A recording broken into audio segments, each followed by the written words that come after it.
वाडून किश्तवाड़ के मुलवारून पे भयानक आग, 60 के करीब मकानात जलकर खाकसर। माकूल सड़क न होने की वजह से फायर सर्विसेज को गांव तक पहुंचने में मुश्किलात। गुरेज में आग की होलनाक वारदात, 10 दुकानें और 4 रिहायशी मकानात खाकसर। गुरेज में मुकम्मल हड़ताल और एहतजाज। एलजी की जानिब से 5 अरकान असेंबली को नामजद करने के खिलाफ अर्जी पर सुप्रीम कोर्ट की जानिब से समाअत करने से इनकार। कांग्रेस लीडर रविंद्र शर्मा की अर्जी, हाई कोर्ट से रुजू करने की हिदायत। शर्मा ने जल्द ही कोर्ट जाने की कही बात। कोर्ट का दरवाजा खटखटाने के कांग्रेस के इक़दाम का नेशनल कॉन्फ्रेंस ने किया खैर मकदम। बीजेपी ने बनाया कांग्रेस को निशाना। जराये के मुताबिक बडगाम सीट खाली कर सकते हैं उमर, नासिर असलम लड़ सकते हैं इलेक्शन। बुध को नई हुकूमत की हलफबरदारी की उम्मीद। हुकूमत साजी पर इत्तेहादियों के दरमियान जबरदस्त मशावरत जारी। एनसी के सीनियर लीडर सुरेंद्र चौधरी का बयान, कहा जम्मू खित्ते को काबीना में मुनासिब नुमाइंदगी देने की उमर अब्दुल्ला ने दिलाई है यकीन दहानी। पार्टी मुबस्सिर करेंगे बीजेपी एमएलए से अपोजिशन लीडर का इंतखाब। जम्मू कश्मीर बीजेपी के सदर रविंद्र रैना का बयान। राज्यसभा मेंबर के इंतखाब का अमल जल्द शुरू होने की उम्मीद। कविंद्र गुप्ता और निर्मल सिंह इम्कानी उम्मीदवारों में शामिल। मंदिरों की तजावुजात वाली जमीन की हदबंदी के लिए कमेटी बनाने की हुकूमती इक़दाम का खैर मकदम। बीजेपी लीडर कविंद्र गुप्ता ने किया खैर मकदम, कहा कश्मीर में मंदिरों को उनकी असली शक्ल में किया जाएगा तैयार। लद्दाख की माहिर माहौलियात सोनम वांगचुक का बयान, अब तक बातचीत न होने को दिया बदकिस्मती करार। दफा 163 के इस्तेमाल को भी दिया बदकिस्मती करार। किसानों की आमदनी बेहतर बनाने और रिवायती खेती को छोड़कर जदीद काश्तकारी की तरगीब। सांबा जिले में लगाए गए हैं तकरीबन 1300 ड्रैगन फ्रूट के दरख्त।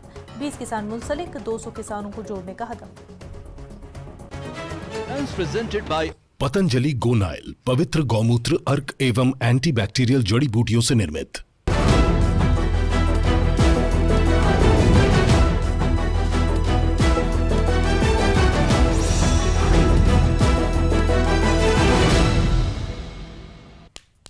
कश्मीर न्यूज के साथ मैं हूं मुनज़्ज़ा शाह। आज तकरीबन 3 बजे जिला किश्तवाड़ की तहसील वाडून के इलाके मुलवारून में आतिज़दगी का एक भयानक वाक़या पेश आया और इब्तदाई इतलात के मुताबिक आतिज़दगी के वाक़े में 60 से करीब मकानात जलकर खाकसर हुए। रेड क्रॉस के तहत डिप्टी कमिश्नर किश्तवाड़ की जानिब से मुतासरा खानदानों के लिए 5 लाख की फौरी इमदाद जारी की गई। जिला इंतजामिया की तरफ से लॉजिस्टिक इंतजाम किए जा रहे हैं और आग पर काबू पाने के लिए 4 फायर टेंडर गाड़ियाँ कोकरनाग अनंतनाग से जाए हादसे की तरफ रवाना की गई। एक घर में आग भड़क उठी और उसने आसपास के मकानों को अपनी लपेट में ले लिया। फायर और इमरजेंसी सर्विसेज मौके पर पहुंचने की कोशिश कर रही हैं क्योंकि वहां कोई माकूल सड़क नहीं है। डीसी मौके पर पहुंच गए हैं और आग बुझाने की कोशिशों में मकामी लोगों की मदद कर रहे हैं। आग लगने के वाक़े में किसी जानी या माली नुकसान के हवाले से अभी तक कोई इतला नहीं है। अनंतनाग से फायर टेंडर स्टेशन भी अपने हम मनसूबों की मदद के लिए इलाके की तरफ बढ़ रहे हैं। एसडीएम डॉक्टर अशरफ ने बताया कि पूरा गांव मलबे से भरा हुआ है, जिसकी वजह से वहां पहुंचना मुश्किल है क्योंकि कौन सा घर है और कौन सा नहीं ये तय कर पाना मुश्किल हो जाता है। हर चीज, हर फैसिलिटी वहां भेजी जा रही है। डीसी साहब खुद जा रहे हैं, लेकिन बदकिस्मती है कि दूर का सफर है, बाई रोड लोग पहुंचने में टाइम लगेगा क्योंकि जो गाड़ियां अनंतनाग से भेजी हैं फायर सर्विस की, वो पहुंचने में 3-4 घंटे का रास्ता है, 5 घंटे रास्ता टफ है। किश्तवाड़ से तो कोई चीज नहीं जा सकती। अब राशन वगैरह जो भी रिलीफ छोटा मोटा था वो एडमिनिस्ट्रेशन साथ ले रही है और गुड डीसी साहब मौके पे जा रहे हैं और वहां एस्टिमेशन करके जो भी रिलीफ का काम होगा, जो भी करना होगा, वो कल तक पूरा किया जाएगा उन लोगों के साथ। ये फारफनग गाँव है, मड़वा डिवीजन में पड़ता है, वो शैडो एरिया है, लेकिन वहाँ से हमें इन्फॉर्मेशन आई है 1.5 घंटे पहले कि आग लगी है। साइट पर हमारी जो गवर्नमेंट मशीनरी जो भी अवेलेबल थी वहाँ पे रेवेन्यू साइड से, पुलिस साइड से, वो रश करके वहाँ पहुँच गए हैं। उसके ऊपर हमने नज़र रखी है। जितने भी रेवेन्यू की साइड से रिलीफ और रिहेबिलिटेशन की जो टीम होती है रेस्क्यू की, उसको एक्टिवेट किया गया है। गुरेज में कल रात देर गए आग की एक होलनाक वारदात में 10 दुकानें और 4 रिहायशी मकानात खाकसर हो गए। फौज और पुलिस के अलावा मकामी लोगों ने आग को काबू करने में अहम रोल निभाया है। लोगों ने फायर सर्विसेज के काम पर अदम इत्मीनान का इजहार किया और उधर गुरेज में लोगों ने मुकम्मल हड़ताल की और इंतजामिया के खिलाफ एहतजाज किया। एहतजाजी लोगों का कहना था कि इंतजामिया ने जाए हादसे का दौरा नहीं किया। उधर जिला इंतजामिया ने मुतासरीन के लिए बांदीपुरा से इमदादी सामान रवाना किया। MLA गुरेज वजीर गुरेज ने इंतजामिया से मुतालबा किया कि मुतासरीन की बाज़ाबातकारी के लिए फौरी इक़दाम किए जाएँ। बारामूला के मेंबर पार्लियामेंट इंजीनियर रशीद का कहना था कि मुतासरीन की हर मुमकिन मदद की जाएगी। फायर सर्विस अगर ठीक से काम करती तो मुझे नहीं लगता इतना नुकसान होता। फिर भी गरीबों के 6-7 दुकानें जल गई और एक आदमी के 2 घर जल गए और हमसाये जितने घर थे उनका टूट फूट हो गया। काफी नुकसान हुआ है। मैं अफसोस का इजहार करता हूं कि इतना जो है माली नुकसान हुआ वहां।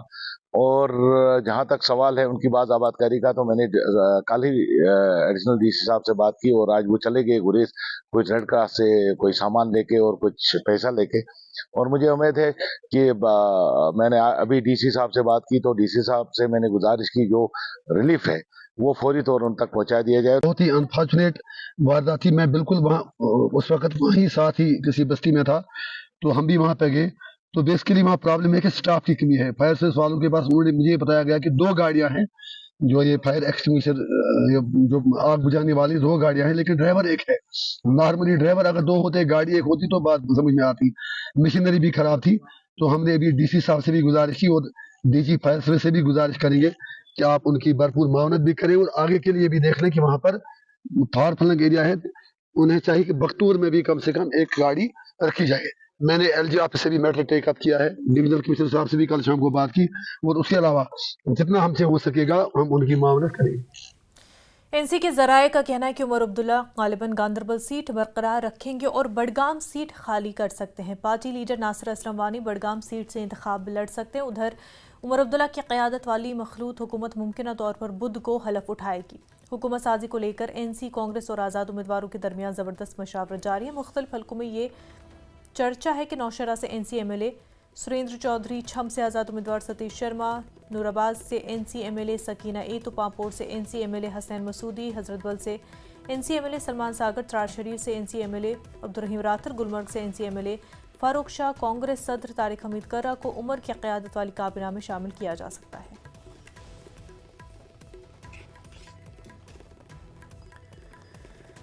जम्मू कश्मीर में 5 अरकान को नामजद करने के मामले में सुप्रीम कोर्ट में समाअत हुई। कांग्रेस के एक सीनियर लीडर की तरफ से दायर की गई अर्जी पर उन्हें सुप्रीम कोर्ट से राहत नहीं मिली। सुप्रीम कोर्ट ने 5 अरकान को नामजद करने के LG के फैसले के खिलाफ दरखास्त की समाअत से इनकार कर दिया। सुप्रीम कोर्ट ने दरखास्त गुजार को हाई कोर्ट जाने का मशवरा दिया। जम्मू कश्मीर कांग्रेस के चीफ तर्जुमा रविंद्र शर्मा सुप्रीम कोर्ट पहुंचे थे। कांग्रेस ने कहा कि लेफ्टिनेंट गवर्नर अपनी मर्जी से 5 अरकान असेंबली को नामजद नहीं कर सकते और नई हुकूमत के क़याम के बाद ये तकर्रुरियां काबीना की मशावरत से की जाएंगी।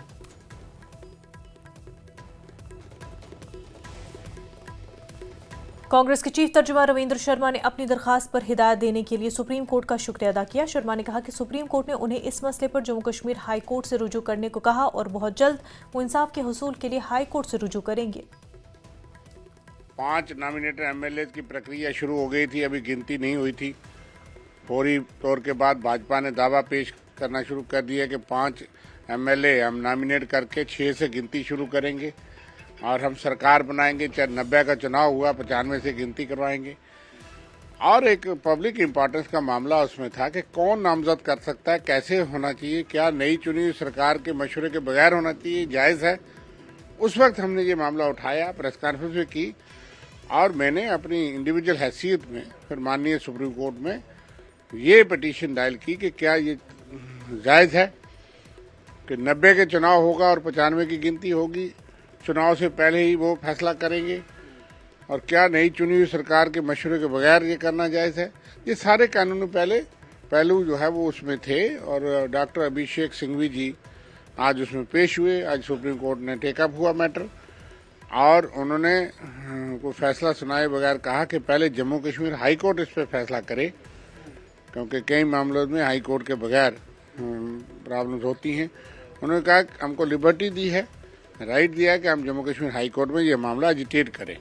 इसको डिसमिस नहीं किया आउटराइटली। सुनवाई हुई है वहाँ पे। हमारी जो ये फैसला है कि वापस आप जाओ, ये फाइंडिंग नहीं समझा जाएगा मेरिट पे, इसका मतलब उस मेरिट में दम है। अभी हम उसको नेशनल कॉन्फ्रेंस से 5 एमएलएज की नामजदगी पर कोर्ट का दरवाजा खटखटाने के कांग्रेस के इकदाम का खैर मकदम किया। पार्टी के सीनियर लीडर शौकत अहमद मीर ने कहा कि उनकी पार्टी क़यादत पहले ही एलजी के 5 अरकान को नामजद करने के इकदाम की मुखालफत कर चुकी है। पहले ही हमारी असम्बली में 2 नॉमिनेशन सीट्स थी लेडीज की, लेकिन ये प्रेसिडेंस है और कॉन्स्टिट्यूशनली भी करेक्ट था कि जब एक हुकूमत बनेगी, हुकूमत बनने के बाद काउंसिल ऑफ मिनिस्टर्स जो रिकमेंड करते थे 2 नॉमिनेशंस, उसको गवर्नर साहब एक्सेप्ट करते थे। अब बीच में यह चला कि इन्होंने 5 तक बढ़ाया, हम उसके खिलाफ नहीं है। माइग्रेंट्स को 2 सीटें मिली, पाक ऑक्यूपाइड वो शरणार्थी उनको रिप्रेजेंटेटिव, उसमें कोई हमें इख्तिलाफ नहीं है। 5 सुप्रीम कोर्ट में रिट की और उसने प्ली की इसको अनकॉन्स्टिट्यूशनल करार दिया जाए। मेरी का एक खुश आइंदा बात है, उसका कॉन्स्टिट्यूशनल राइट है। नेशनल कॉन्फ्रेंस भी बार बार यह कहती है कि इस तरफ से इनको सिलेक्ट करना ये बैकडोर एंट्री है। हाँ ठीक है, हुकूमत बन जाएगी, हुकूमत का इख्तियार है कि किन 5 लोगों को वो रिकमेंड करेंगे रिप्रेजेंटेशन देकर, तो उसकी हम जम्मू कश्मीर बीजेपी ने एलजी की जानिब से 5 एमएलएज की नामजदगी पर सुप्रीम कोर्ट से रुजू करने पर कांग्रेस को निशाना बनाया। पार्टी के तर्जुमान अल्ताफ ठाकुर ने उसे कांग्रेस की जानिब से मायूसी करार दिया। इस वक्त हैं अल्ताफ ठाकुर, ये स्पोक्स पर्सन है जम्मू कश्मीर बीजेपी के। न्यूज़ 18 से बात करने के लिए धन्यवाद। अभी जो खबर आई है कि कांग्रेस के जो नेता हैं रविंदर शर्मा, वो सुप्रीम कोर्ट चले गए हैं। उन्होंने अर्जेंट हियरिंग की मांग की है कि जो 5 नॉमिनेटेड एमएलएज एमएलएज हैं जिनको नॉमिनेट एलजी की तरफ से किया जा रहा है, उस पर रोक लगाने की मांग की है और कहा कि ये बैकडोर प्रोसेस है, नई कैबिनेट को ही इख्तियार होना चाहिए। देखिए, जहाँ तक जो नॉमिनेटेड एमएलएज का ताल्लुक है, गवर्नर साहब ही ये इख्तियार रखते हैं और कानूनी अगर हम देखें तो गवर्नर साहब के इख्तियार में ही है कि वो जो 5 एमएलएज हैं उनको नॉमिनेट करे। अब कांग्रेस की जो शर्मनाक हालत जम्मू में हुई है, कांग्रेस कहीं ना कहीं से अपनी तादाद बढ़ाना चाहता है, इसलिए सुप्रीम कोर्ट गई है। सुप्रीम कोर्ट के लिए सबके दरवाजे खुले हैं और कोर्ट क्या डिसीजन देगा हमें उसका भी इंतजार करना चाहिए। क्या वो एडमिट करेगा, इनका ये एप्लीकेशन एडमिट करेगी या नहीं, उसका भी इंतजार करना है। लेकिन जहां तक बात है, ऑनरेबल एलजी साहब ही हद इख्तियार रखते हैं कि वो ये जो 5 नॉमिनेटेड एमएलए है उनको वो नामजद करे। अब नेशनल कॉन्फ्रेंस हो, पीडीपी हो, या रिजल्ट से पहले भी इन्होंने बड़ा इसमें शोर शराबा किया है और ये लोग चाहते हैं कि जो नई गवर्नमेंट बनेगी, जो कैबिनेट बनेगी, वो इसको नॉमिनेट करे। बीजेपी जम्मू कश्मीर के सदर रविंद्र रैना ने उन जमातों को निशाना बनाया जो एलजी के जरिए 5 एमएलएज की नामजदगी पर शोर मचा रहे थे। रैना ने पूछा कि जब जम्मू कश्मीर तंजीम 9 का एक्ट पार्लियामेंट में पास हुआ तो ये पार्टियां क्या कर रही थी। ये जनता पार्टी के सभी नए चुने हुए विधायकों की बैठक यहां जम्मू में आयोजित की गई है। शानदार जीत के साथ भारतीय जनता पार्टी के नए चुने हुए विधायकों का शानदार और भव्य स्वागत आज भारतीय जनता पार्टी के मुख्यालय में हुआ है। जम्मू कश्मीर विधानसभा चुनावों में भारतीय जनता पार्टी ने 26% से ज्यादा जो वोट शेयर हासिल किया है, 29 सीटें जीती हैं। ये अपने आप में एक बहुत शानदार और भव्य जीत है। मैं जम्मू कश्मीर की जनता, विशेषकर जम्मू संभाग की जनता का हृदय से धन्यवाद करता हूं। भारतीय जनता पार्टी के कार्यकर्ताओं का धन्यवाद करता हूं और माननीय प्रधानमंत्री मोदी साहब, माननीय गृह मंत्री अमित शाह साहब, माननीय राष्ट्रीय अध्यक्ष श्रीमान जेपी नड्डा साहब का हृदय से धन्यवाद करता हूं और नए चुने हुए विधायकों को बधाई और शुभकामनाएं देता हूं। भारतीय जनता पार्टी ने 2 वरिष्ठ नेताओं को जम्मू कश्मीर में विधायक दल की जो बैठक के लिए मनोनीत किया है। 2 पर्यवेक्षक जो केंद्रीय पर्यवेक्षक हैं, श्रीमान प्रहलाद जोशी साहब ऑनरेबल यूनियन मिनिस्टर और श्रीमान तरुण चुग साहब राष्ट्रीय महामंत्री, उन्हें नॉमिनेट किया है, नामांकित किया गया है ऑब्जर्वर के तौर पर और जल्द उनका दौरा यहां जम्मू का होगा। और खबरों का सिलसिला आगे भी जारी रहेगा, लेकिन उससे पहले एक छोटा सा ब्रेक।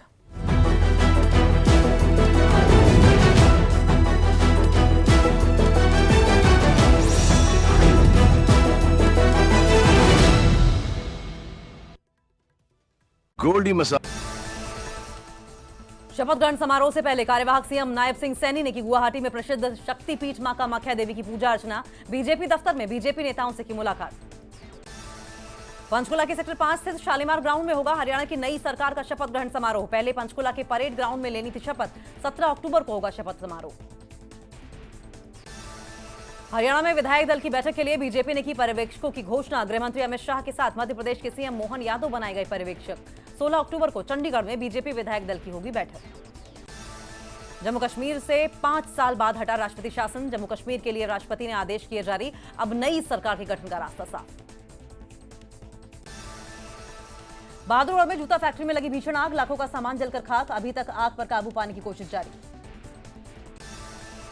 मुंबई से न्यूयॉर्क जा रहे एयर इंडिया के विमान को मिली बम की धमकी। धमकी के बाद विमान को दिल्ली किया गया डाइवर्ट। सुरक्षा एजेंसियां जांच में जुटी। हरियाणा में अनाज मंडियों में धान की खरीद जारी। आवक बढ़ने, उठान कम होने और भुगतान में देरी से किसानों को थोड़ी परेशानी। कैथल मंडी धान खरीद में अब तक अव्वल। बांदीपोरा के गुरेज में बाजार में लगी भीषण आग। 4 घर और 10 दुकानें क्षतिग्रस्त। दमकल की गाड़ियां आग बुझाने में जुटी।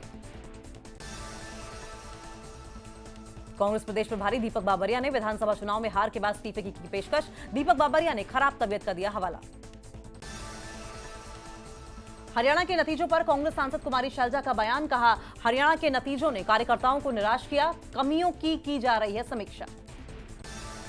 राज्यसभा सांसद किरण चौधरी ने बीजेपी की हैट्रिक पर दिया बयान। कहा, हरियाणा की जनता को बीजेपी पर विश्वास। कांग्रेस क्षेत्रवाद, भाई भतीजावाद और भ्रष्टाचार के कारण हारी। लेबनान में हिजबुल्लाह के ठिकानों पर इजराइल का हमला। हिजबुल्लाह ने इजराइल पर दागे 40 से ज्यादा रॉकेट। इजराइल की सेना ने दक्षिणी लेबनान पर 10 मिनट में किए 3 एयर स्ट्राइक। ताबड़तोड़ हमलों से दहरा बेरूत। लेबनान के बर्जा में इजराइल की सेना का बड़ा हमला। बमबारी में 4 लोगों की मौत, 14 से ज्यादा घायल। तेल अवीव पर दहलीज पर पहुंचा हिजबुल्लाह। इजराइल के हर्जिलिया में ड्रोन अटैक। इजराइल की सेना ने गाजा और लेबनान में हमलों का जारी किया वीडियो। गाजा में आईडीएफ ने 29 हमास लड़ाकों को मार गिराने का किया दावा। इजरायली सेना का दक्षिणी लेबनान में बड़ा हमला। 10 मिनट के अंदर इजराइल ने 3 एयर स्ट्राइक की, जिसमें 26 लोगों की मौत जबकि 144 से ज्यादा घायल। इजरायली सेना ने लेबनान के बर्जा में किया बड़ा हमला। हमले में 4 की मौत, 14 घायल। इजराइल की सेना ने हिजबुल्लाह के हवाई हमलों को किया नाकाम। समुंदर के इलाके में रॉकेट हमलों को तबाह करने का वीडियो किया जारी। गाजा पट्टी पर भी इजराइल के हमले जारी हैं। ड्रोन से बम गिराने की तस्वीर आई सामने। रूस के चेचन में गैस प्लांट में भीषण विस्फोट के बाद लगी आग। हादसे में 2 बच्चों समेत 4 लोगों की मौत। आग पर पाया गया काबू। चीन की धमकी से डरा पाकिस्तान। चीन के इंजीनियर्स को मारने वाले आतंकियों का किया गया कत्ल।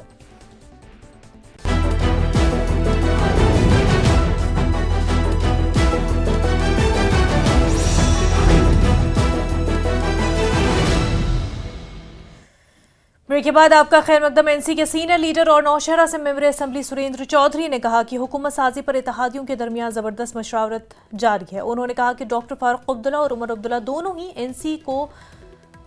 एनसी कोटे से वुज़रा के नामों का इंतखाब करने का हतमी इख्तियार रखते हैं। उन्होंने कहा कि उमर अब्दुल्ला ने पहले ही यकीन दहानी कराई कि जम्मू खित्ते को काबीना में मुनासिब नुमाइंदगी दी जाएगी। जी, न्यूज़ 18 से बात करने के लिए आपका धन्यवाद। Thank you. क्योंकि अब प्रेसिडेंट्स रूल खत्म हो गया, कल शाम को नोटिफिकेशन भी जारी हो गई। अब सबकी है और मोस्ट प्रोबेबली कह रहे हैं कि बुधवार को गवर्नमेंट फॉर्मेशन के लिए क्या क्या गहमा गहमी चल रही है अभी? देखिए, गहमा गहमी क्या है, तो अब हम तो एक्सपेक्ट कर रहे थे कि आज मंडे को हो जाएगी, लेकिन अब जैसे वेडनेसडे की, जैसे आप खुद कह रहे हैं कि वेडनेसडे के लिए शायद हो जाएगा, तो अब देखें आज शाम तक तो क्लियर हो जाएगा। और यही जहाँ तक गहमा गहमी की बात है, काफ़ी अरसे के बाद जम्मू कश्मीर के अंदर लोगों के चुने हुए नुमाइंदे जो हैं वो सरकार बनाएंगे। और इन 2014 में इलेक्शन हुआ था और उसके बाद आज इलेक्शन हुआ है, और लोगों को एक बड़ी कहीं ना कहीं एक उम्मीदें हैं हम लोगों से जुड़ी हुई, बड़ी ख्वाहिशें जुड़ी हुई हैं, बड़े अरमान जुड़े हुए हैं। और ख़ासकर जो यूथ है, और वो यूथ जो इन 10 सालों के अंदर बेरोज़गारी में जम्मू कश्मीर सबसे आगे है। और हम तो वादे तो उन्होंने बहुत बड़े बड़े किए थे। जो मेरे विरोध में जो कैंडिडेट था, जो इलेक्शन लड़ रहा था, जो अपनी पार्टी का हेड भी था जम्मू कश्मीर का, लेकिन जहाँ तक हकीकत थी वो नौशहरा के लोगों ने दिखा दिया कि वादे आपने बहुत कपड़े किए, लेकिन नौशहरा के अंदर या जम्मू कश्मीर के अंदर जो वादे आपने किए थे वो हुआ कुछ नहीं है। तो इसलिए आज जो मैंडेट आया है नेशनल कॉन्फ्रेंस के फेवर में, इसलिए आया है क्योंकि लोगों को नेशनल कॉन्फ्रेंस से बड़ी उम्मीदें हैं और नेशनल कॉन्फ्रेंस पे एक भरोसा है, क्योंकि नेशनल कॉन्फ्रेंस ने हमेशा अपने नेशनल कॉन्फ्रेंस का जब भी सरकार बनी है उसमें बेरोजगार बच्चों को रोजगार मिला और तामीर और तरक्की की। अगर आप देखें जम्मू कश्मीर के अंदर जो आज आज़ादी से बाद से लेकर आज तक ये जो डेवलपमेंट हुई है खासकर नेशनल कॉन्फ्रेंस के दौर में हुई है, जो आप ये बड़ी बड़ी अगर आप 47 से लेकर फिर 50s की, फिर 60s की, फिर 70s की, फिर 80s की, फिर 90s की, फिर 2000 की, फिर आज 2024 में जब आप यहाँ खड़े हैं तो ये जो कुछ बना हुआ है नेशनल कॉन्फ्रेंस का बना हुआ है। वो तो है, लेकिन एक सवाल इसमें ये कहना चाहूँगा, पूछना चाहूँगा आपसे कि जो ये नई मिनिस्ट्री बनेगी उसमें क्राइटेरिया क्या रहेगा, क्योंकि जम्मू को भी आपने उसमें बैलेंस करके रहना, और उमर अब्दुल्ला साहब खुद कह रहे हैं कि हम जम्मू को भी साथ लेकर जाएं, उनकी लीडरशिप भी करते। तो जम्मू रीजन में क्या जम्मू रीजन को भी रिप्रेजेंटेशन इसमें अच्छी मिलेगी? देखिए नेशनल कॉन्फ्रेंस की लीडरशिप जो हमारी है, डॉक्टर फारूक अब्दुल्ला साहब हैं या उमर अब्दुल्ला साहब, हमेशा उन्होंने जम्मू को बराबर का हिस्सेदारी दी है। और चाहे वो जब ये अपर हाउस होता था तब अगर MLC देखे जाएँ तो आज जम्मू में कितने MLC नेशनल कॉन्फ्रेंस के हैं।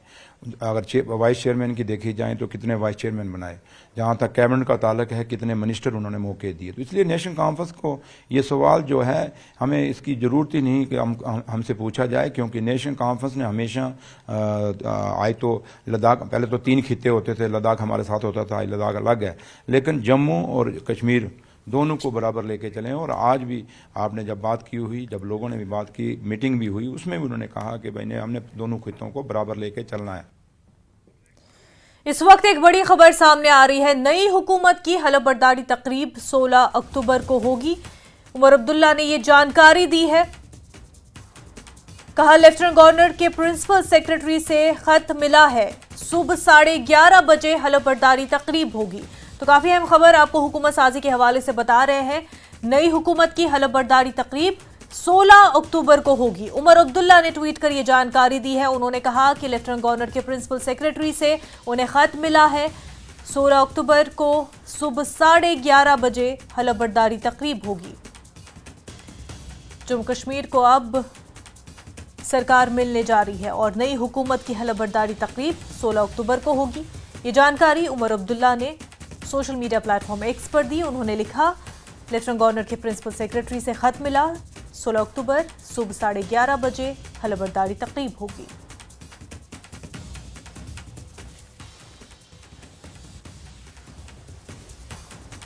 तो हुकूमत साजी के लिए उमर अब्दुल्ला को खत मिल चुका है लेफ्टिनेंट गवर्नर ऑफिस से। और हलफबरदारी तकरीब आपको बता दें कि 16 अक्टूबर को होने जा रही है। उमर अब्दुल्ला ने ही इसकी जानकारी सोशल मीडिया प्लेटफॉर्म एक्स पर दी। उन्होंने लिखा कि लेफ्टिनेंट गवर्नर के प्रिंसिपल सेक्रेटरी से उन्हें खत मिला, 16 अक्टूबर सुबह 11:30 बजे हलफबरदारी तकरीब होगी। हमारे साथ इस वक्त न्यूज़ 18 JKLHH के सीनियर एडिटर तेजेंद्र सिंह सोढ़ी जुड़ चुके हैं। नई हुकूमत की हलफबरदारी तकरीब के हवाले से बहरहाल अब जानकारी आ चुकी है। उमर अब्दुल्ला ने ही कहा कि 16 अक्टूबर को सुबह 11:30 बजे ये तकरीब होनी है। सोढ़ी जी, देखिए मुन्नज़ा, जो इंतजार की घड़ियां थी जम्मू कश्मीर के अवाम के लिए और स्पेशली नेशनल कॉन्फ्रेंस और कांग्रेस की कोलिशन के लिए, वो इंतजार की घड़ियां अब खत्म हो रही हैं। क्योंकि अगर आपको याद होगा जब 10 अक्टूबर को रिजल्ट आया था उसके बाद ये तस्वीर बिल्कुल साफ हो गई थी कि जम्मू कश्मीर में जो अगली सरकार बनेगी वो नेशनल कॉन्फ्रेंस और कांग्रेस का कोलिशन की सरकार बनेगी जी। उसके बाद जब जो फारूक अब्दुल्ला की जो नेशनल कॉन्फ्रेंस के सदर हैं उनकी तरफ से लेफ्टिनेंट गवर्नर को एक चिट्ठी भेजी गई थी, जो चिट्ठी उमर अब्दुल्ला ने खुद जाके राजभवन में लेफ्टिनेंट गवर्नर को दी थी और जिसमें ये बताया गया था कि उनके पास कितने जो मेंबर लेजिस्लेटिव असेंबली हैं उनकी सपोर्ट है, उनके सिग्नेचर्स भी लेफ्टिनेंट गवर्नर को दिए गए थे। अलग अलग पार्टियां जिनमें कांग्रेस, आम आदमी पार्टी और इंडिपेंडेंट कैंडिडेट जो जीत के आए हैं, जो इस कोलिशन को सपोर्ट कर रहे हैं, उन्होंने भी अपनी सपोर्ट की लेटर जो है वो उमर अब्दुल्ला के थ्रू लेफ्टिनेंट गवर्नर को भिजाई थी। उस वक्त उमर अब्दुल्ला को ये कहा गया था, क्योंकि एक एडमिनिस्ट्रेटिव प्रोसेस है, जम्मू कश्मीर एक यूनियन टेरिटरी है, पहले राष्ट्रपति के पास वो रिकमेंडेशन जाएगी, उसके बाद जो है होम मिनिस्ट्री डिसाइड करेगी कि कब जम्मू कश्मीर में ओथ जो है हलफ बर्दारी की तकरीर जो है हलफ बर्दारी होगी। आज उमर अब्दुल्ला से जो लेफ्टिनेंट गवर्नर मनोज सिन्हा के प्रिंसिपल सेक्रेटरी हैं वो मिले हैं, और उमर अब्दुल्ला को जो लेफ्टिनेंट गवर्नर ने इनवाइट किया है सरकार बनाने के लिए, हलफ बर्दारी के लिए। अभी हलफ बर्दारी की तकरीर जो है वो 16 अक्टूबर दिन के 11:30 बजे होगी। तो ये बड़ी खबर हम न्यूज 18 JK LHH पे ब्रेक कर रहे हैं कि जम्मू कश्मीर में अब जो सरकार बनेगी वो 16 अक्टूबर दिन के 11:30 बजे उसकी हलफ बर्दारी जो है वो होगी। उमर अब्दुल्ला इस सरकार के चीफ मिनिस्टर होंगे। हालांकि कितने कैबिनेट मंत्री होंगे, कितने किस पार्टी को कितनी सीट दी जाएंगी, वो अभी उमर अब्दुल्ला ने वो कार्ड नहीं खोले हैं। लेकिन जो कयास लगाए जा रहे हैं वो ये है कि क्योंकि नेशनल कॉन्फ्रेंस इस कोलिशन की सबसे बड़ी पार्टी है, कांग्रेस जो है उसके 6 रुकन असेंबली हैं, तो कांग्रेस को इतना बड़ा शेयर नहीं मिलेगा, क्योंकि लेकिन अभी ये देखना दिलचस्प होगा कि कांग्रेस को कितने मिनिस्ट्रियल बर्थ मिलते हैं। लेकिन उमर अब्दुल्ला सरकार जो है वो 16 अक्टूबर दिन के सुबह के 11:30 बजे हलफ लेगी। जी मुनिजा। बिल्कुल sir, in your expert opinion ये जो अब सरकार बनने जा रही है, ये आपके ओपिनियन के हिसाब से कैसी सरकार बन सकती है? क्योंकि हमने जो एक्सपीरियंस हमारा रहा है जम्मू कश्मीर के पहले की सरकारों का, इस बार आपको क्या लग रहा है इस सरकार के हवाले से?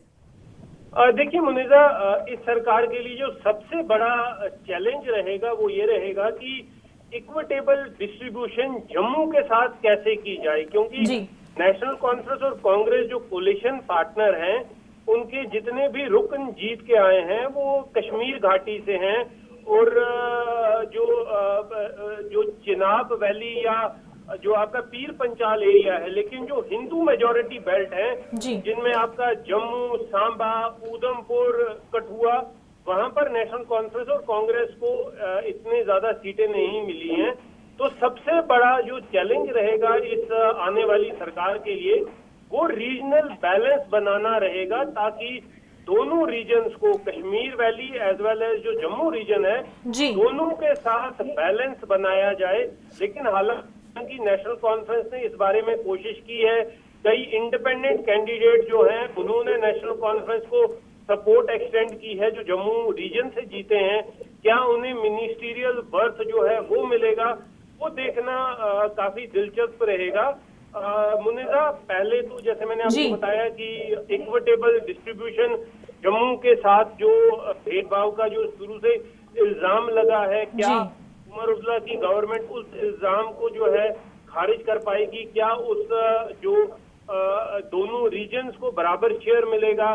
दूसरा जो सिक्योरिटी का चैलेंज बना हुआ है वो काफी बड़ा चैलेंज रहेगा। और क्योंकि देखिए जम्मू कश्मीर में अब कोई सरकार पिछले 6-7 साल में पहली बार चुनी हुई सरकार आएगी, तो काफी चैलेंजेस जो हैं, सबसे बड़ा चैलेंज ये रहेगा कि LG ऑफिस से कोऑपरेशन, क्योंकि कोऑपरेशन के बगैर ये सरकार नहीं चल पाएगी, क्योंकि यूनियन टेरिटरी है, तो चीफ मिनिस्टर के पास उतने पावर्स नहीं रहेंगे।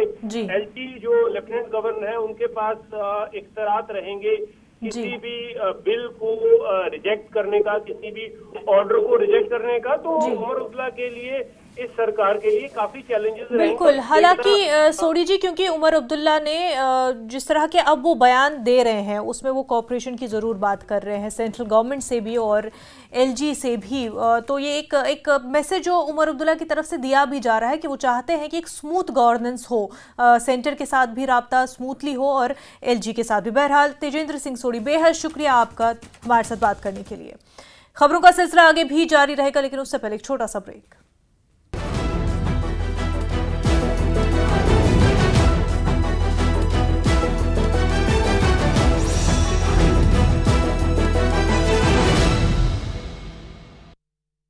गोल्डी मसाले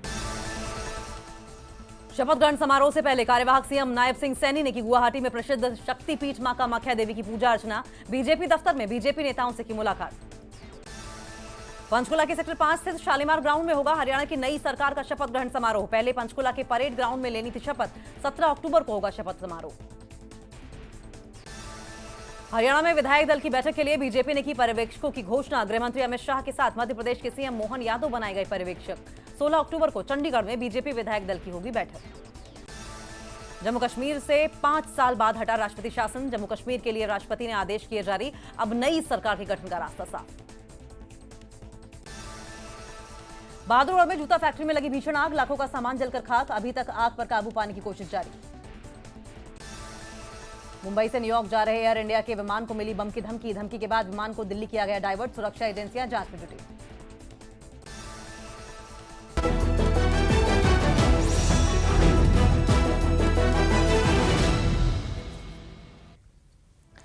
ब्रेक के बाद आपका खैर मकदम। राज्यसभा मेंबर के इंतखाब का अमल जल्द ही शुरू होने वाला है। साबिक नायब वज़ीर कविंद्र गुप्ता का नाम भी मुमकिन उम्मीदवारों में शामिल है। गुप्ता ने कहा कि तवील अरसे के बाद जम्मू कश्मीर को राज्यसभा में नुमाइंदगी मिलेगी और नामों का फैसला पार्टी को करना है। उनका दावा है कि इस बार बीजेपी के 2 लीडर राज्यसभा जाएंगे जो लोगों की फलाह बहबूद के लिए काम करेंगे। सर, अब राज्यसभा के लिए भी चयन होने वाला है और आपका नाम भी मुख्य नाम जो है आपका चल रहा है, क्या कहेंगे? देखिए, पार्टी की ने तय कर रहा है, जो पार्टी करेगी वही मंजूर होगा और कुल मिलाकर के जो भी है भारतीय जनता पार्टी कम से कम 2 सीटें वहां पर राज्यसभा में लेके पहुंचे, ऐसा हमारा प्रयास रहा है। राज्यसभा में रिप्रेजेंटेशन होना जम्मू कश्मीर में कितना अहम है इस वक्त, क्योंकि काफी अहम मुद्दे हैं। देखिए, काफी समय बाद राज्यसभा में जम्मू कश्मीर को रिप्रेजेंटेशन मिल रही है। लोकतांत्रिक व्यवस्था शुरू हुई है, तो मुझे लगता है कि जम्मू कश्मीर की बात को लेकर के राज्यसभा में अपना प्रतिनिधित्व करने के लिए जो भी कार्यकर्ता जाएगा वो उसको अच्छी प्रकार से वहां पर अपनी बात रखनी है। यदि आप जाते हैं तो क्या कुछ मुद्दे, क्या कुछ किस तरह का काम जो है विकास का आप करवाने वाले? देखिए, यदि से काम नहीं चलता, जो होता है उसके बाद होता है। तो यानी कि अब अंदर खाते आप ही बता पाएंगे कि आप फाइनल हो चुका है? पार्टी का डिसीजन रहता है, ये कोई वन मैन पार्टी तो है नहीं। इसमें केंद्र का भी और राज्य का भी, उसमें सभी मिल बैठ कर इस पर चर्चा करते हैं। तो रिप्रेजेंटेशन जम्मू कश्मीर की राज्यसभा में होना बहुत ही इंपॉर्टेंट है और इसमें जो मुख्य नाम है वो उसमें कविंद्र गुप्ता जो फॉर्मर डिप्टी सीएम है उनका नाम भी मुख्य नाम जो है इस वक्त चर्चा में है। कैमरामैन चांद के साथ राजेंद्र, न्यूज़ 18। साबिक नायब वज़ीर डॉक्टर निर्मल सिंह का नाम भी राज्यसभा के लिए इम्कानी उम्मीदवारों में शामिल है। निर्मल सिंह ने कहा कि पार्टी आला कमान नामों का फैसला करेगी और जो भी राज्यसभा जाएगा वो लोगों के लिए काम करेंगे। भी अब जो चयन होना है नेता का बीजेपी की तरफ से, उसकी जो प्रोसेस है वो शुरू होने वाला है और जो प्रोबेबल्स है उसमें मुख्य नाम farmer deputy CM doctor Nirmal Singh का है। सर, जो ये प्रोसेस है ये कब शुरू होने वाला है और आप मुख्य जो है प्रोबेबल हैं, वन ऑफ द प्रोबेबल हैं, आप क्या कहेंगे? देखिए, मैं प्रोबेबल हूँ तो मुझे तो मालूम नहीं है, ये तो पार्टी तय करेगी, केंद्र नेतृत्व तय करेगा। लेकिन डेफिनेटली क्योंकि अभी विधानसभा बनी है और विधानसभा से जो है उसके जो 4 लोग जो है चुन के जम्मू कश्मीर से जाएंगे, क्योंकि विधानसभा लगभग 10 साल यहाँ पर नहीं थी, तो वो चुनाव जो है वो पेंडिंग था। अभी 4 सीटें खाली हैं, उसका चुनाव होगा और मुझे लगता है कि वो प्रक्रिया जो है जल्दी शुरू हो जाएगी। जम्मू नॉर्थ से बीजेपी के एमएलए श्यामलाल शर्मा का नाम अपोजिशन लीडर के लिए भी मुमकिन तौर पर शामिल है। शर्मा ने कहा कि नाम का फैसला करना पार्टी का इख्तियार है। उन्होंने कहा कि बीजेपी के एक वक्फ कारकुन के तौर पर वो लोगों की खिदमत के लिए तैयार है। श्यामलाल शर्मा हमारे साथ मौजूद हैं, जम्मू नॉर्थ से विधायक हैं बीजेपी के। सर, इस बार जो विपक्ष है काफ़ी मजबूत दिखाई देता है, 29 जो है विधायक हैं आपके पास। किस तरह से जो है स्ट्रेटजी रहेगी? आपके विधायक कई नए भी हैं जिन्हें शायद असेंबली का इतना एक्सपीरियंस नहीं है, तो किस तरह से आप उनको जो है गाइड करने वाले हैं? क्योंकि पहले भी आप कांग्रेस के वक्त भी मंत्री थे, उसके बाद आप बीजेपी में भी जीत के आए हैं और अच्छी जीत दर्ज की है। देखिए, ये कलेक्टिव रिस्पांसिबिलिटी होती है और भारतीय जनता पार्टी का जो भी कार्यकर्ता है वो जो हमारे राजनीतिक जहाँ प्रशासनिक चीज़ें होती हैं उनमें हम सब लोग जो हैं वो परिपक्व हैं और एक कलेक्टिव रिस्पांसिबिलिटी होती है हमारी। और भारतीय जनता पार्टी तो हमेशा एक अम्ब्रेला बन के काम करते हैं, तो यहाँ पे नया और पुराने की बात नहीं है। तमाम जो मेरे साथी हैं, हमारे साथी हैं, कोलीग हैं, वो पढ़े लिखे हैं और इतनी सूझबूझ रखते हैं और अपोजिशन का जो रोल है वो बखूबी हम लोग निभाएंगे। जो हमें मैंडेट मिला है कि जम्मू के लोगों के हकों की रखवाली किस तरह से करनी है, तो एक अच्छे चौकीदार की तरह हम अपनी ड्यूटी को परफॉर्म करेंगे। सर, विधायक दल के नेता के रूप में भी आपको देखा जा रहा है और आपके नाम पर चर्चा भी है। अगर यदि आप बनते हैं तो किस तरह से काउंटर किया जाएगा, खासकर उमर अब्दुल्ला की वो जो कहते हैं कि एक रेजोल्यूशन लाएंगे स्टेटहुड पे, किस तरह से आप काउंटर करेंगे? मैं भारतीय जनता पार्टी का कार्यकर्ता हूं और ना मैं ऐसी बातें सोचता हूं। ये प्रेरोगेटिव जो है मेरी पार्टी के जो शेष नेतृत्व है उनका है।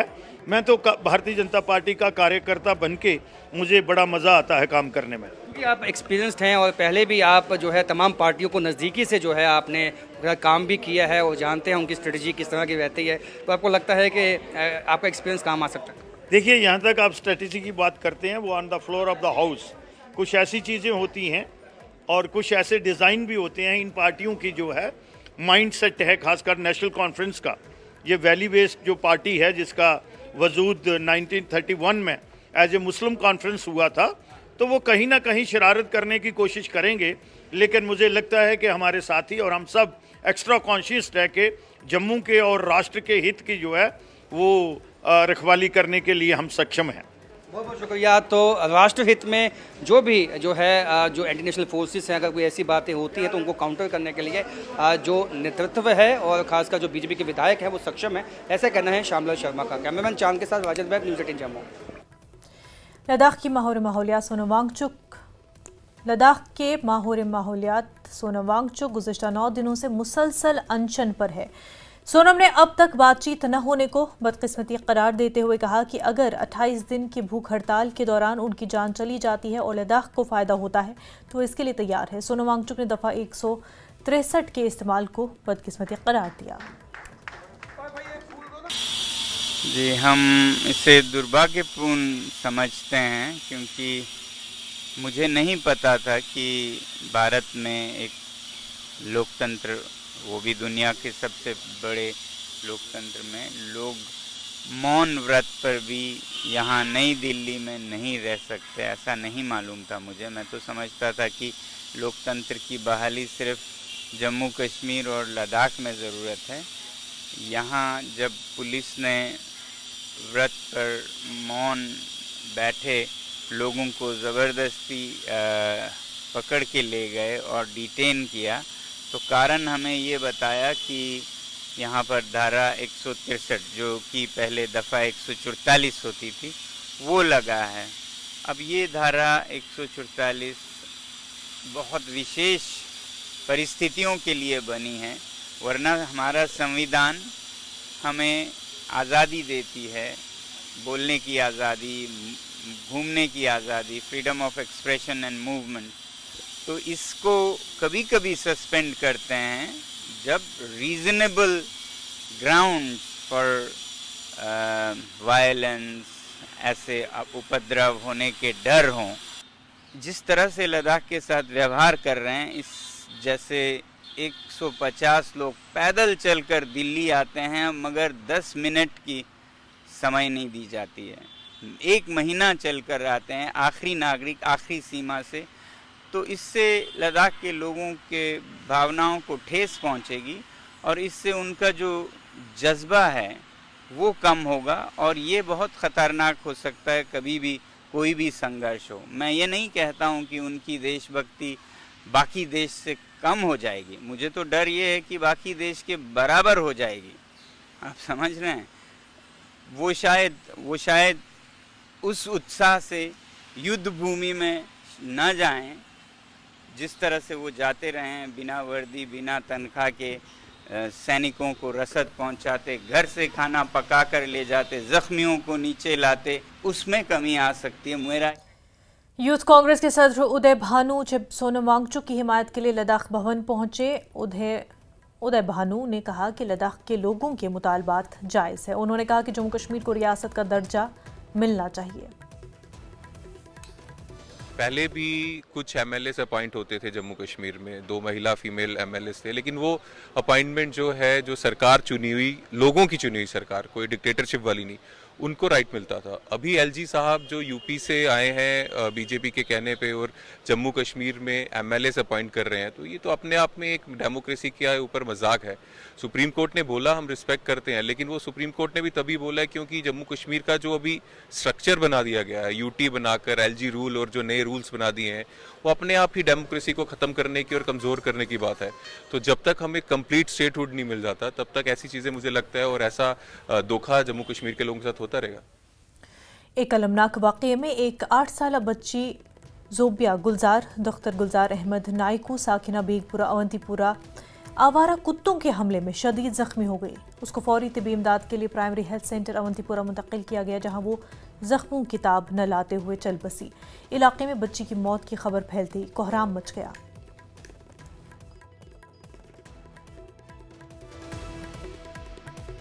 रात गाड़ियन मज शहरों पे त्रावन गामन मज गोडनुक इम्तियाज शहरुक इंसान इंसान गोड गोस सदबाब गसन अगर तत हूं पॉपुलेशन ये क्या तौर पर ठूसन योत बी रात पे जम गठ कर जमींदार पे गड़ा हुत गड़ा युत मोलिस माजिस हथ फिक्र हथ परेशान बच त्रोन स्कूल या गो ट्यूशन पढ़ने अत हूं तो यह दिवान थप तो खेवन गो यह वाक़ जाए वक्त वनकस मौका पे करे इंतहाई कोशिश तमो यह खत्म कोर्मुत लाड़े कहें चलो जनाब। सान गुजारिश यी आला हुकामन तान अत करो कह सदबाब यह क्या गामन मज हूं सोसन ज्यादा। तहसीलदार हवेली पुंछ ने पुंछ नगर के मोहल्ला डिंगस वार्ड नंबर 5 में एक मकान को अटैच कर दिया है। तहसीलदार ने यह कार्रवाई प्रिंसिपल एंड सेशन जज पुंछ के हुक्म पर की है और तहसीलदार के मुताबिक प्रिंसिपल एंड सेशन जज के सामने जायदाद के तनाज़े का मुकदमा चल रहा था। देश कुमार और तारिक हुसैन के दरमियान तनाज़ा चल रहा था और इसके बारे में उन्हें अदालत से हिदायत मौसूल हुई थी। इस हुक्म पर अमल करते हुए उन्होंने एक मकान को कब्जे में ले लिया। उसने हमने डायरेक्शन दी कि उसके अंदर फलाना है इस जगह पर ये जो आज हमने अटैच किया है कि इसकी प्रॉपर्टी को अटैच करके हमें रिपोर्ट किया जाए। तो उसी अटैचमेंट वारंट के एग्जीक्यूशन के सिलसिले में हमारी सारी टीम अलॉन्ग विद जो है पुलिस ऑफिशियल्स आई थी और ये इस प्रॉपर्टी को हमने अटैच किया है। यहाँ ईडी श्रीनगर ने तकरीबन 1.31 करोड़ रुपए की 4 गैर मनकूला जायदादों को आर्जी तौर पर अटैच किया है। ये प्रॉपर्टी सजाद हुसैन भट्ट, मोहम्मद अमीन गनाई, सुहेल अहमद वानी और शबीर अहमद डार की है। ये श्रीनगर और इसके करीबी मकामात में वाक़ है। PMLA 2002 की दफात के तहत Jammu Kashmir common entrance test 2012 में एक बदनाम ज़माना medical question paper leak case के सिलसिले में कार्रवाई की गई। मीरवाइज कश्मीर मोहम्मद उमर फारूक ने शेख सईद अब्दुल कादिर जीलानी रहमतुल्लाह अलैह की तालीमात पर रोशनी डाली। उन्होंने मुस्लिम कम्युनिटी को दरपेश अहम मसाइल पर रोशनी डाली।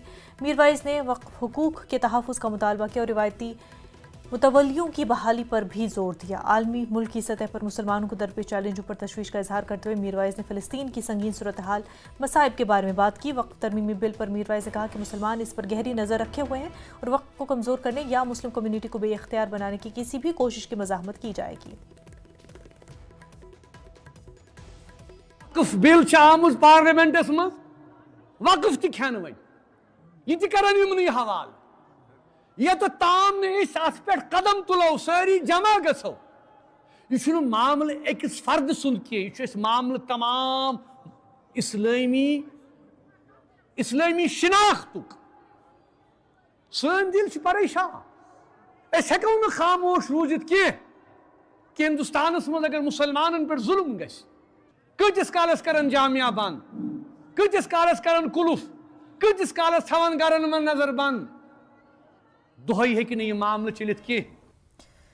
जम्मू ईस्ट से बीजेपी MLA युद्धवीर सेठी ने कहा कि असेंबली इंतखाबात की तरह जब जम्मू कश्मीर में लोकल बॉडीज और पंचायती इंतखाबात होंगे तो बीजेपी को लोगों की अच्छी हिमायत हासिल होगी। उन्होंने कहा कि बीजेपी असेंबली में मजबूत अपोजिशन का किरदार अदा करेगी।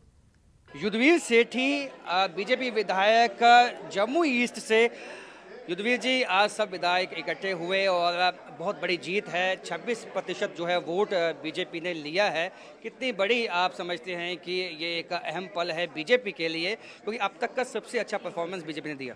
मैं जम्मू कश्मीर के लोगों को, खासकर जम्मू के लोगों को हार्दिक शुभकामनाएं देता हूं, जिन्होंने दिल खोलकर भारतीय जनता पार्टी को विजय बनाने के लिए अपना वोट दिया। सचमुच में जम्मू के लोग, जम्मू के डोगरे हमारी ताकत हैं। इसमें सभी मुस्लिम, सिख, हिंदू, ईसाई सभी आते हैं। मैं मीडिया के माध्यम से एक बार फिर हाथ जोड़कर, खासकर अपनी पूर्व विधानसभा के अपनी जनता को, समर्थकों को और वहाँ के भारतीय जनता पार्टी के कार्यकर्ता को दिल की गहराइयों से धन्यवाद करता हूँ इतना प्रचंड बहुमत दिलाने के लिए। युद्धवीर जी, अब क्योंकि अब जो निकाय चुनाव है वो भी होने हैं अब आने वाले दिनों में, क्या कहेंगे आपके निकाय चुनावों में भी इसी तरह का प्रचंड बहुमत, इसी तरह का जो दृश्य है हमें देखने को मिलेंगे? क्योंकि जम्मू रीजन में ज़्यादातर जो सीटें हैं वो बीजेपी ने जीती। एकजुट होकर हम आने वाले निकाय चुनाव, पंचायती चुनाव जो भी होंगे, एकजुट होकर लड़ेंगे। और जो दृश्य आज जम्मू के लोगों ने दिखाया है वही दृश्य हम उस वक्त भी दिखाएंगे। एकजुट होकर भारतीय जनता पार्टी को जीत दिलाकर हम जम्मू के लोगों के काम करेंगे। एक अंतिम सवाल ये होगा आपके लिए कि अब क्योंकि विधायक दल की अभी बैठक होनी है, उसमें आपने बहुत लंबा समय पार्टी को दिया है। यदि आपके नाम की चर्चा होती है विधायक दल विपक्षी नेता, तो आप तैयार हैं जिम्मेदारी के लिए? मेरे को लगता है कि जो पार्टी का फैसला होगा वो हर एक चुने हुए विधायक के ऊपर लागू होता है, इसलिए कोई भी फैसला होगा सबके लिए माननीय होगा। तो सबके लिए मान्य होगा जो भी फैसला पार्टी की तरफ से होगा। और एक दफ़ा वापस जो है शुक्रिया अदा किया गया है लोगों का युद्धवीर सेठी की तरफ से। कैमरामैन चांद के साथ राजेंद्र, न्यूज़ 18 जम्मू। बीजेपी के सीनियर लीडर जुल्फिकार अली ने राजौरी में पार्टी कारकुनों के एक बड़े इज्तिमा से खिताब किया। उन्होंने एनसी पर कुथरंका और बुधल के अवाम में बीजेपी के बारे में गलत मालूमात फैलाने का इल्ज़ाम लगाया। उन्होंने कहा कि इसकी वजह से वो इलेक्शन हार गए। उन्होंने ये भी कहा कि वो अपने अवाम की फलाह बहबूद के लिए काम करते रहेंगे। भारतीय जनता पार्टी को दिया है, इसके लिए आप तमाम लोगों को मुबारकबाद। लास्ट टाइम भी जब इलेक्शंस हुए थे तब चौधरी जुल्फिकार अली साहब ने करीब 25,000 वोट लिए थे और 7 से 8,000 की लीड के साथ इन्होंने जीत हासिल की थी। हमारी रहनुमाई की। कामयाबी होना या नाकामी होना ये एक सिक्के के दो पहलू हैं। जब इंसान मैदान में जाता है तो किसी न किसी को एक को हारना होता और एक को जीतना होता है। लोगों के बीच में एक नेगेटिव कैंपेन थी भारतीय जनता पार्टी के बारे में लेके, उसका हम पे इम्पैक्ट हुआ इलेक्शन पे और हमें वो ज्यादा बातें क्लियर करने का मौका नहीं मिला। उसकी वजह से हम इलेक्शन हार गए। बहरहाल 24,000 लोगों ने मुझे 24,000 गैरतमंद लोगों ने मुझे वोट दिए हैं। तमाम गैरतमंद लोगों का मैं शुक्रिया अदा। वक्त हो गया एक छोटे से ब्रेक का, जल्द होंगे हाजिर।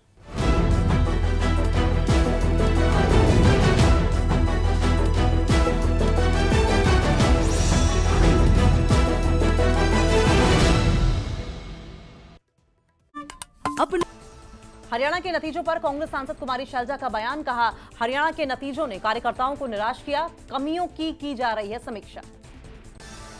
राज्यसभा सांसद किरण चौधरी ने बीजेपी की हैट्रिक पर दिया बयान। कहा, हरियाणा की जनता को बीजेपी पर विश्वास, कांग्रेस क्षेत्रवाद, भाई भतीजावाद और भ्रष्टाचार के कारण हारी।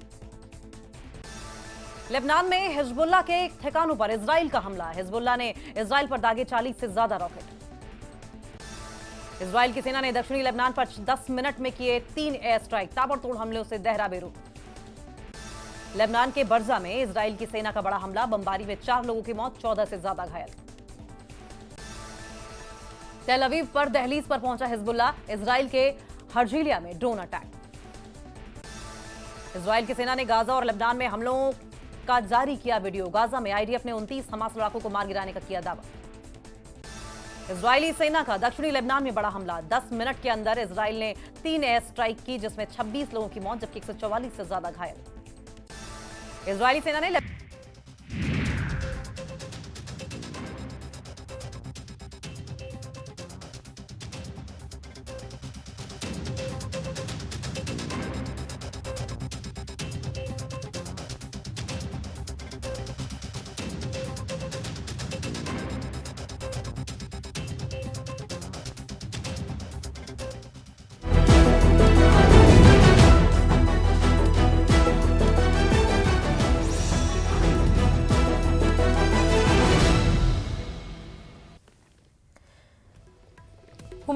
जम्मू कश्मीर के 2 सबसे बावकार फिल्म फेस्टिवल्स का इनकाद किया और अब उन्होंने इन तकरीबात के मुश्तरका एडिशन का ऐलान भी किया। ये इंतहाई अहम फेस्टिवल 20 से 23 नवंबर जो जम्मू और श्रीनगर में मुनक्किद होने वाला है। ये फिल्मों की हकीकी बैनुल-अक़वामी लाइनअप के साथ खिते में सिनेमा का सबसे बड़ा जश्न बनने जा रहा है। 50 ममालिक से 400 फिल्मों के ज़बरदस्त इंदराजात मौसूल होने के बाद एक इंतहाई मोअज़्ज़ज़ जूरी ने नुमाइश के लिए 29 ममालिक से 78 फिल्मों का इंतखाब किया। इंटरनेशनल फिल्म फेस्टिवल इस बार जो टिफ्स the international film festival Srinagar और जम्मू फिल्म फेस्टिवल जो है वो हम करने जा रहे हैं, जिसमें हमारे पास इस साल 400 से ज़्यादा फिल्में आई इंटरनेशनली 50 कंट्रीज से। और उसके बाद हमारी जूरी ने जब सेलेक्ट किया और सेलेक्ट करने के बाद 29 कंट्रीज़ की फिल्में सेलेक्ट हुई हैं, जिसमें 59 शॉर्ट फिल्म्स हैं, 25 फीचर फिल्म्स हैं और 15 डॉक्यूमेंट्रीज़ हैं। और इसकी डिटेल मैं आपको ये बताना चाहूँगा कि 20 नवंबर को हम इसकी ग्रैंड ओपनिंग करने वाले हैं एक्वाप्लेक्स क्राउन बागे बहू जम्मू में, जो कि मेरा एक अजीज़ भाई है आमिर फारूक, वो वहाँ पे हमें सपोर्ट कर रहा है उस इवेंट को करने के लिए। ग्रैंड ओपनिंग वहाँ पे होगी। 21 और 22 नवंबर को जम्मू के अभिनव थिएटर में स्क्रीनिंग होगी मूवीज़ की, और साइमल्टेनियसली 22 को कश्मीर में भी टैगोर हॉल में इसकी स्क्रीनिंग होगी और 23 को टैगोर हॉल में 3 साढ़े 3 के आसपास इसकी क्लोजिंग सेरेमनी होगी। जिला गांदरबल में पीने के पानी की किल्लत की वजह से दूर दराज के देहात समेत कई इलाके मुतासर है। हालांकि फिल्ट्रेशन प्लांट समेत वाटर सप्लाई स्कीमें तकरीबन हर इलाके में दहाइयों से मौजूद है, लेकिन ज़्यादातर स्कीमें नाकारा हैं और मुख्तलिफ प्लांट्स को बहाल करने की ज़रूरत है। ज़िले में पानी की सप्लाई की मुख्तलिफ स्कीमों को बढ़ाने और रेट्रोफिटिंग के लिए एक ज़िलाई एक्शन प्लान गुज़िश्ता साल 67 करोड़ की मंजूरी के साथ तैयार किया गया था। इस पर अमल दरामद हो चुका है, लेकिन अभी तक मुकम्मल नहीं हुआ है। नतीजतन मुख्तलिफ इलाकों में पानी की फराहमी बदस्तूर मुतासिर है। इसके अलावा ज़िलाई एक्शन प्लान के तहत 3,362 गैर मुंसलिक घरानों को फंक्शनल घरेलू नल के कनेक्शन के जरिए मुंसलिक करने की तजवीज़ दी गई थी। 18,571 घरानों को उनके मौजूदा FHTC में इजाफी सप्लाई हासिल करना था। एग्जीक्यूटिव इंजीनियर जल शक्ति महकमे ने कहा कि 9 प्रोजेक्टों में से 3 मुकम्मल हो चुके और बाकी 6 मुकम्मल होने के करीब है। तकरीबन 70 to 80% काम हो चुका है। बाकी जो 20-30% का काम है वो भी अगले आने वाले कुछ महीनों में हो जाएगा। उसमें खुसूसी तौर पर हमने तमाम जितने भी पुराने प्लांट्स हैं उनकी रिवैम्पिंग हमने की, उनका फिल्टर मीडिया चेंज किया, उनकी जो मशीनरी है वो चेंज की, ताकि गांदरबल के अवाम को जो पानी हम दे रहे हैं वो साफ़ और शफाफ पानी दें। जिन स्कीमों पे अभी काम चल रहा है उन स्कीमों को हम जो उनकी एडजॉइनिंग स्कीम होती है, जो पास वाली स्कीम होती है, उसमें हम एडिशनल पानी लाते हैं और फ़िलहाल एज स्टॉप गैप अरेंजमेंट वहाँ से हम उनको पानी देते हैं और यहाँ के लोगों ने भी काफ़ी उसमें कोऑपरेट किया है।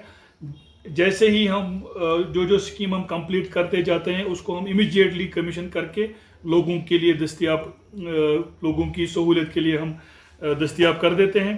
जिस पिछले 1 साल में हमने लैंग्वेजिंग में 28 प्रोजेक्ट्स कंप्लीट किए हैं।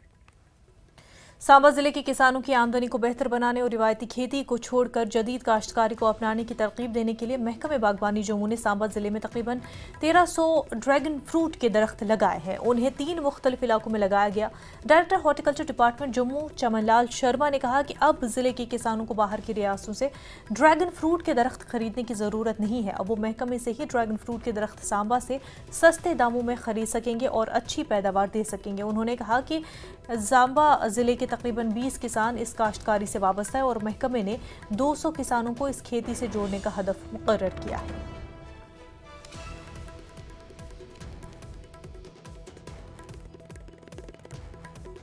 आके फार्मर को देंगे। अर्लियर क्या होता था कि ये ड्रैगन उनके लिए एक नई चीज़ थी, पौधे बाहर से मंगाने पड़ते थे ऑन डिमांड और कॉस्टली भी पड़ते थे और वैरायटी की कोई गारंटी नहीं थी।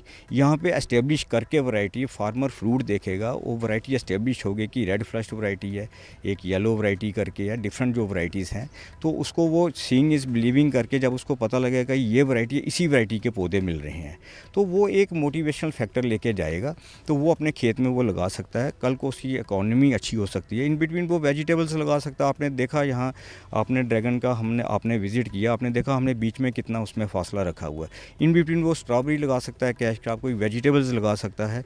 ये फार्मर को हमने बताया कि ड्रैगन का ये नहीं है कि आप ड्रैगन तक ही एस्टेब्लिश हो। जैसे आप देख रहे हो कि डबलिंग फार्मिंग इनकम, तो it can lead to even 3 और 4 टाइम्स इनकम उसकी। कश्मीर न्यूज़ में फिलहाल इतना ही। बराबर रहे न्यूज़ 18 के साथ। आदाब।